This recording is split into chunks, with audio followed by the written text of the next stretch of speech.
النهارده هنشوف العاب كانت مكسره الدنيا، العاب لعبناها سنين واسمها كان ترند في كل بيت، العاب سيطرت على جيل كامل وكنا بنستنى اجزائها بالايام وبالساعات، واسمها لوحده كان كفيل يخليك تشغل الجهاز. لكن مع الوقت الصناعه اتغيرت والفلوس بقت اهم من المتعه، والعاب كتير جدا وقعت في النص. النهارده هنشوف العاب كانت مكسره الدنيا ولكن في الاخر ماتت، مش علشان كانت وحشه لكن علشان اتظلمت او اتسابت او الزمن عدى عليها. انا عايزك تكمل معايا للاخر لان في لعبه لغايه دلوقتي وقوعها لسه بيوجع اي جيمر موجود لغايه دلوقتي. خلينا نبتدي باول لعبه، واللعبه اللي كل جيمر بيحس بحماس اول بس ما يشوف اسمها، وهي نيد فور سبيد. اللعبه ظهرت لاول مره سنه 1994 على منصه 3 دي، وبعدها وصلت طبعا لبلاي ستيشن 1 وكانت مختلفه تماما عن اي لعبه سباقات قبلها. طبعا ما كانتش مجرد عربيات بتجري، لا ده كان عالم كامل، طبعا سباقات شوارع وعربيات قابله للتعديل ومطاردات مع الشرطه، وكان في موسيقى تحمسك من اول ثانيه. اللعبه دي كانت خرافيه، وطبعا من ضمن الاجزاء اللي صنعت تاريخ نيد فور سبيد وهي اندر جراوند 1 واندر جراوند 2. طبعا كان فيها سباقات والشوارع بالليل وتعديل العربيات على اعلى مستوى واحساس انك في سباق حقيقي، ما كانش سباق اكنك بتلعب، ده كان سباق حقيقي. وطبعا الجزء الثاني اللي هو موست وانتد اللي هو نزل سنه 2005، الجزء اللي خلى الكل بيتكلم عن سباقات طبعا ومطاردات مع الشرطه وعربيات اسطوريه وجرافيكس كان فعلا اقرب للواقع. كان كل جزء في اللعبه دي كان بيضيف تجربه جديده، سباقات بقى شوارع، سباقات ليليه، العصابات برضو والهروب من الشرطه، كل حاجه كانت ادمان بجد. كانت فعلا لعبه تحفه جدا، وعلى فكره لو لعبتها دلوقتي صدقني فعلا انت مش هتمل منها. ولكن مع كل الاصدارات الجديده بدا شعورنا يتغير. في كل الاجزاء القديمه اللعبه كان فيها متعه واثاره، طبعا كان فيها سباقات شوارع وعربيات قابله للتعديل وطبعا مطاردات مع الشرطه، كل الحاجات اللي انا قلتها في الاول. لكن في الاخر ايه ركزت على الاونلاين عشان تكسب فلوس بسرعه، وده خلى تجربه اللعبه تقل. ده غير طبعا قله الابتكار، كان كل جزء من اللعبه دي كان بيضيف حاجه جديده. لكن الاجزاء الحديثه تقريبا معظمها يعني اعاده تدوير الافكار القديمه او الوان وخرايط مختلفه بس، وده خلى معظم الجيمرز يحسوا ان اللعبه خسرت هويتها. وده من الاسباب اللي خلت لغايه دلوقتي مفيش ناس كتير بتلعب نيد فور سبيد، يعني من نوادر انك تلاقي حد لسه بيلعبها لغايه دلوقتي، بس هتلاقي بس مش كتير.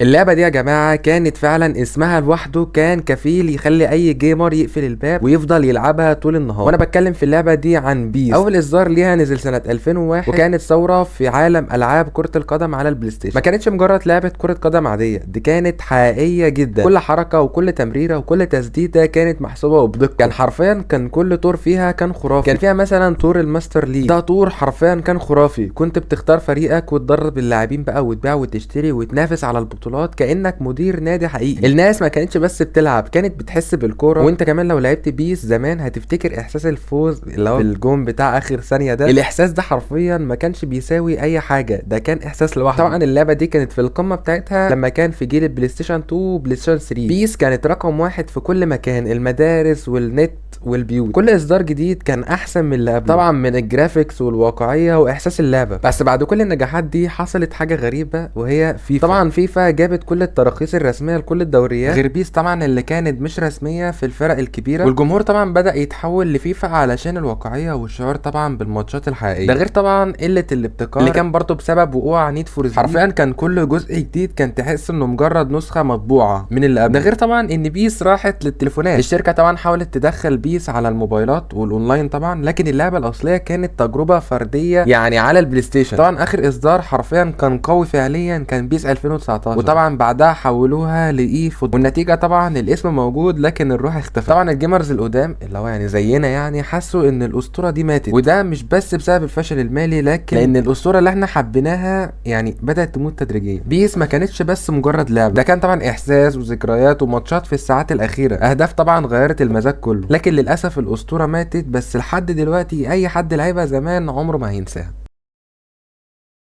اللعبة دي يا جماعة كان لما فعلا جزء جديد ينزل منها كان العالم كله بيقف، ومن غيرها كول اوف ديوتي. اول جزء من كول اوف ديوتي نزل سنه 2003 وكان بيتكلم عن الحرب العالميه الثانيه. اللعبه وقتها فعلا كانت مختلفه، كانتش بس مجرد ضرب نار، لا دي كانت فعلا تجربه سينمائيه. ده غير طبعا الموسيقى واصوات الرصاص اللي طالعه من السلاح ولحظات حرفيا تحسسك انك جوه المعركه. بس الانفجار الحقيقي حصل مع كول اوف ديوتي مودرن وورفير اللي نزلت سنه 2007. اللعبه دي غيرت تاريخ الشوتر كله حرفيا. طبعا كانت اسلحه حديثه وقصه، حرفيا كانت قصه تقيله وشخصيات طبعا ايقونيه كانت لسه لسه معلقه في دماغ كل واحد لعب اللعبه دي. ده غير طبعا مودرن وورفير 2 اللي نزلت سنه 2009، ده فعلا بقى كان جنان رسمي. طبعا كانت مبات اسطوريه واونلاين كان ادماني، وكلنا طبعا فاكرين صوت اللي هو الستارتد بتاع اللعبه دي. كل اللي لعب اللعبه دي فاكر صوت الستارتد بتاعها. ده غير طبعا كول اوف ديوتي بلاك اوبس. طبعا اول ظهور لبلاك اوبس كانت سنه 2010. طبعا في بلاك اوبس بقى ظهر الزومبي اللي خلى اللعب مع الصحاب حرفيا كان اسطوره لوحده. في الوقت ده كول اوف ديوتي كانت حرفيا ملكه الشوتر يعني بلا منازع. بس المشكله ظهرت من لما كل سنه يقعدوا ينزلوا لك جزء جديد من كول اوف ديوتي، نفس الفكره نفس السلاح ونفس المبات، بس طبعا كان جرافيكس اعلى. فلو احنا خدنا ايه غير الجرافيك؟ طبعا اللعبه بقت جديده، بس احنا طبعا كلنا لعبناها قبل كده. واللي خلى كول اوف ديوتي تقع وهو الجري ورا فلوس. يعني تخيل كده انت عندك باتل باس وسكين اللي هو في حاجات كتير تخليك تدفع، فحرفيا التركيز بتاع اللعبه دي تحول من ازاي نخلي اللاعب يستمتع باللعبه لازاي نخلي اللاعب يدفع. ده غير طبعا ان كول اوف ديوتي دي ما عادش ليها هويه، لو مره حرب عالميه ومره مستقبل ومره جري على الحيط ومره جرافيكس واقعي ومره اركيد. طب هو يعني اللعبه نفسها مش عارفه هي عايزه ايه. دلوقتي بقى كول اوف ديوتي على فكره لسه بتبيع ولسه ليها جمهور، بس الاحساس بتاع زمان ده يعني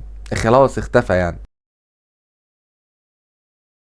اللعبه دي يا جماعه كان في وقت من الاوقات انت لو ما لعبتهاش كنت تحس انك بره الزمن، ومن غيرها هي فورتنايت. اللعبه دي نزلت سنه 2017، وفي الاول محدش كان مهتم قوي، اللي هو يعني لعبه كرتونيه وبناء، اللي هو ناس كتير قالت اللي هو ايه العبط ده. بس فجاه الباتل رويال دخل على الخط واللعبه فعلا انفجرت. طبعا كانت اللعبه ببلاش على كل الاجهزه، تلعب مع اصحابك وتكسب وتخسر في 10 دقائق حرفيا. طبعا في 2018 و2019 اللعبه دي كانت ترند عالمي، كان طبعا ستريمرز ويوتيوبرز واطفال وكبار كانوا بيلعبوها. ده غير طبعا ان كان في بطولات بملايين الدولارات. اللعبه مش بس جيم، اللعبه دي كانت حدث حرفيا في كل العالم. طبعا كانت في حفلات جوه اللعبه، شخصيات من افلام زي مارفل وستار وورز ودراجون بول، حاجه عمرها ما حصلت قبل كده. الناس بقى بدات تبعد عن فورتنايت لان المشكله ما كانتش في فورتنايت نفسها، المشكله ان اللعبه حرفيا اتغيرت بسرعه. اللعبه حرفيا كل شويه لازم تعمل لك تحديث، فطبعا كان كل سيزون خريطه جديده، اسلحه جديده، ونظام لعب مختلف. حرفيا الناس ما كانتش لاحقه تفهم اللعبه حرفيا كانت جرت. ده غير طبعا ان انت وانت بنبني في اللعبه البناء هنا كان صعب ومتعب، واي حد كان جديد بيخش في اللعبه زي كده كان حرفيا بيدعك. ده غير طبعا ان الجمهور بتاع اللعبه اتغير، طبعا الاطفال بقوا اكتر،